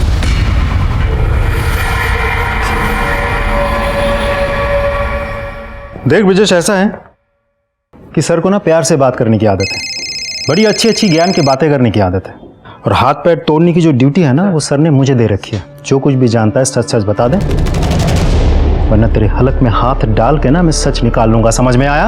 ये सच बोल रहा है? मीना घर वापस आ गई है? शिव और मीना का शायद कोई अफेयर भी नहीं है, तो फिर किसके साथ है?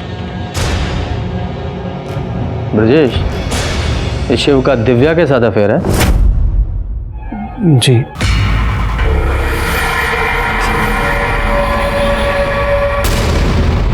तुम जाओ।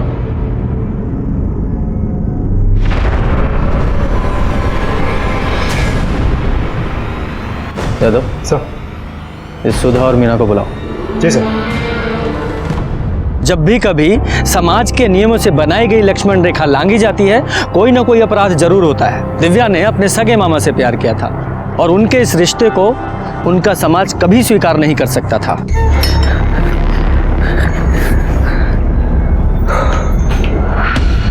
शिव, तुम ठीक हो शिव? पता हम कितने परेशान हो गए थे, हमें लगा पुलिस ने कहीं तुम्हें देख तो नहीं लिया। हेलमेट पहन के गए थे कि कोई हमें ना देखे। खाना लेके आए, खा लो। I love you Shiv. Divya, ये सही नहीं है। हमें तुम्हारे घर वालों को जाके सब कुछ सच सच बता देना चाहिए। क्या बता देंगे? हाँ, कि तुमने हमारे प्यार के लिए हमारी दादी, पापा और भाई को जहर दे दिया। पुत्र को अपना। देखो शिव, देखो, हम जानते हैं हमारा साथ ज्यादा दिन के लिए नहीं है, एक ना एक दिन पुलिस हमें पकड़ लेगी, पर शिव, हम जितने दिन साथ हैं, हम सिर्फ तुम्हें प्यार करना चाहते हैं, बहुत प्यार। पागल हो गई हो? हाँ, हम पागल हो गए। पर अगर प्यार में पागल नहीं हुए तो खाक प्यार किया। खाना खा लो। हमने आपसे कोई झूठ नहीं बोला, आपने हमसे पूछा कि मीना का शिव के साथ कुछ चल रहा है, तो हमने कहा नहीं। अगर आपने दिव्या के बारे में पूछा होता तो उसका जवाब कुछ और होता। हम 2 बहनें थी। हमारे माँ बाप ने बहुत व्रत उपवास किए, बहुत मन्नतें मांगी, तब जाके उन्हें बेटा हुआ, Shiv. I love you Shiv. हम तुम्हारे बिना 1 मिनट नहीं रह सकते। शिव! शिव, तुम्हें शर्म नाम की कोई चीज है क्या नहीं?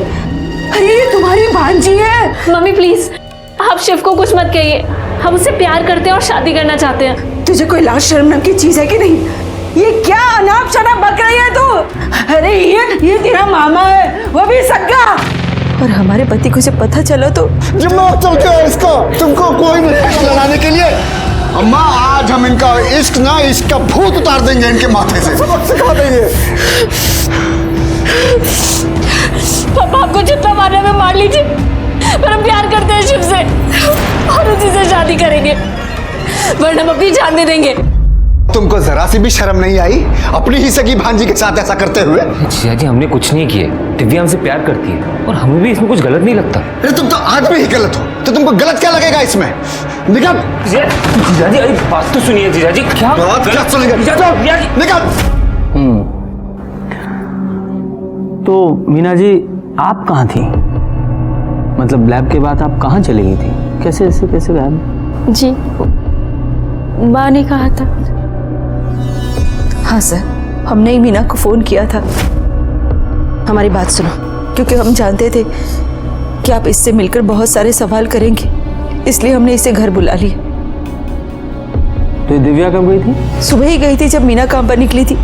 वो लैब से हमारी दोस्त का कॉल आया था, कह रही थी कि लैब की यूनिफॉर्म चेंज हो गई है, तो पुराना वाला वापस करके नया लेना होगा। हम भी चलते हैं साथ।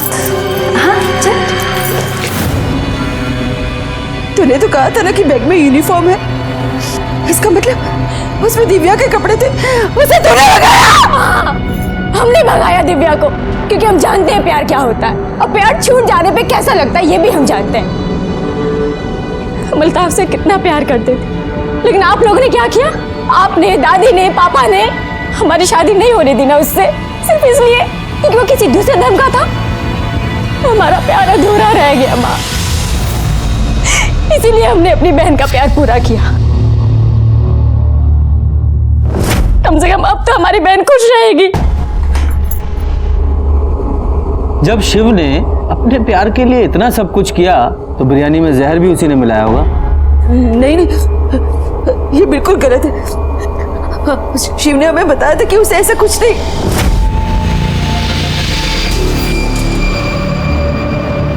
शिव, दीदी, हम जानते कि पुलिस हमारे बारे में पूछताछ कर रही है, लेकिन हम आपके सर की कसम खा के कहते हमने कुछ नहीं किया दीदी। हम जानते हैं, पर भगवान के लिए तुम हम सबसे दूर रहो।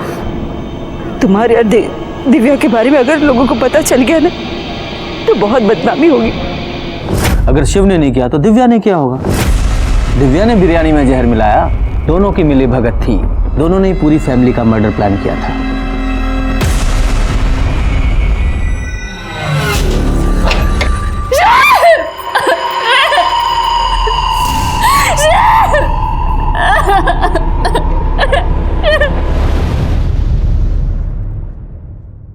सर, थर्मोमीटर से मर्क्यूरी निकालने का आइडिया मीना का नहीं था, दिव्या का था। उसी ने खाने में मर्क्यूरी मिलाई। मैं आपको फुटेज दिखाता हूँ, ये देखिए सर, ये दूसरी, फिर ये फुटेज। सर, ऐसे कुल मिला के 39 केमिस्ट शॉप्स की सीसीटीवी फुटेज हमने कलेक्ट किया। सारे फुटेज में दिव्या हर एक दुकान से एक एक थर्मोमीटर खरीदते हुए दिख रही है। उसने एक एक दिन करके एक एक थर्मोमीटर खरीदी, उन सबको तोड़ा और बिरयानी में मर्क्यूरी मिला दी। सर, फरीदाबाद में एक मर्डर हुआ है, विक्टिम की फोटो सर्कुलेट की है वहां की पुलिस ने। शिव जैसा लग रहा है सर, ये देखिए।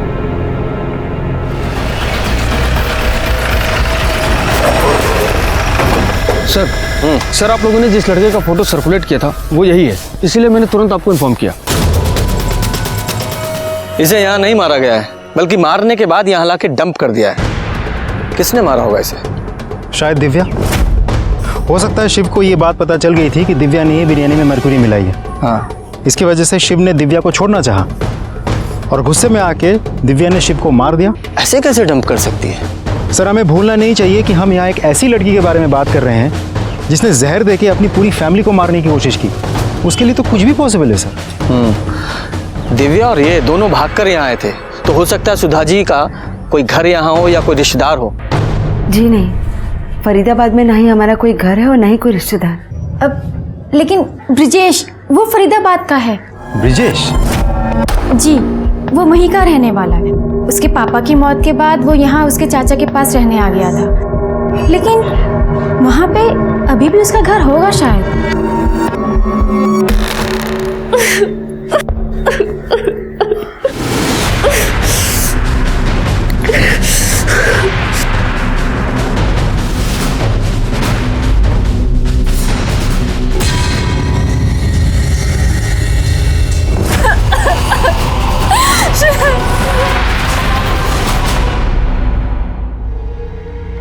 क्या हुआ? कहाँ इतना परेशान हो रही हो? सब कुछ वैसे ही तो हो रहा है जैसा तुम चाह रही थी। तुम शादी करना चाह रही थी, हो तो रही है तुम्हारी शादी, बस दूल्हा बदल गया है। और सुनो ना, अब जल्दी से ये पहन लो और रेडी हो जाओ। कभी नहीं, हम तुम जैसे घटिया इंसान के साथ कभी शादी नहीं करेंगे। हम पुलिस को सब बता देंगे। आने दो पुलिस को, और जब तुमको पकड़ के ले जाएगी ना वो तुम्हारे वो क्या भाई दादी और प्यारे से पापा के मारने के जुर्म में, और अब तो वो शिव, उसकी भी मौत का इल्जाम ना तुम्हारे सिर पे है। कैसे रह पाओगी जेल में? हाँ,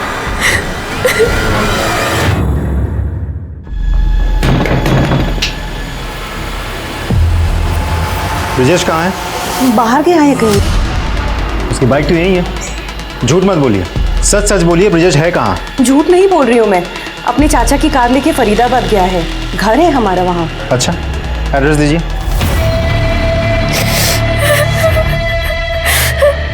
जल्दी शादी कर लेते हैं, हमको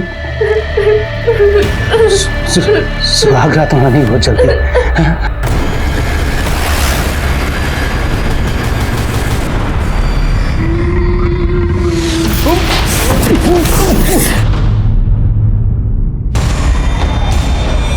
हाँ, गाड़ी का नंबर नोट करो, UP 14K 3490 सिल्वर डिजायर। अगर मुझे अपनी जान नहीं बना सकती हो ना तो मत बनाओ, लेकिन एक रात के लिए मेरी।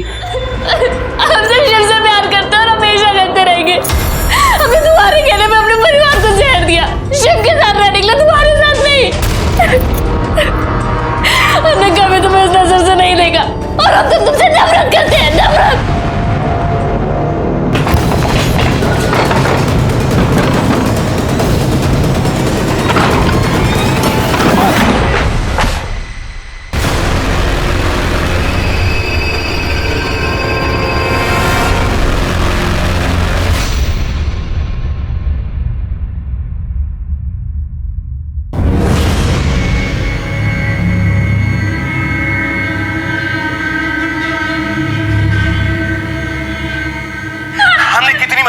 तुमको अपने परिवार को मारना था, हमने आइडिया देना वो बिरयानी में मरकरी मिलाने का।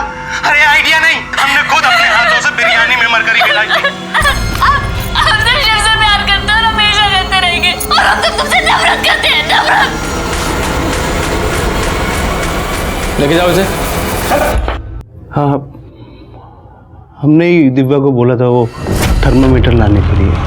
थर्मामीटर से मरकरी हमने निकाली थी। मम्मी, बिरयानी आ गई। दिव्या, वो बिरयानी अंदर ले आ। तो क्या माँ, सौरभ को कोई काम बोलो ना, सारे काम हम ही करें। अरे जाना यार, औरतों के काम मर्द नहीं करते, लेके आ चल। दिव्या ने तो गांधारी की तरह आंखों पे पट्टी बांध रखी थी। उसने तो ये भी नहीं देखा जिस परिवार को वो जहर दे रही है उसे कितना प्यार करता है। पर मैं तुम्हें कड़ी से कड़ी सजा होते हुए जरूर देखना चाहूंगा। ब्रिजेश को उसके गुनाह के लिए उम्र कैद की सजा हुई और दिव्या ना तो नादान थी नहीं ना समझ, उसे अपने सगे मामा से प्यार किया था और उस प्यार की खातिर उसने अपने पूरे परिवार को मारने की कोशिश की। और कहीं ना कहीं उसी की जिद की वजह से दिव्या के मन में क्या चल रहा था ये पूरे परिवार को पता था। दिव्या का स्वभाव उन्हें बार बार दस्तक दे रहा था, जिसे सुनना उन्होंने जरूरी नहीं समझा।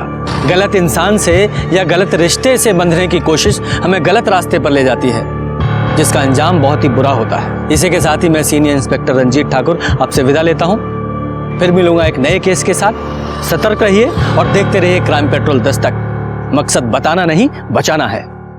जय हिंद। क्राइम पेट्रोल के और भी दिलचस्प कहानी देखने के लिए हमारे चैनल को सब्सक्राइब करें और बेल आइकॉन दबाना न भूलें।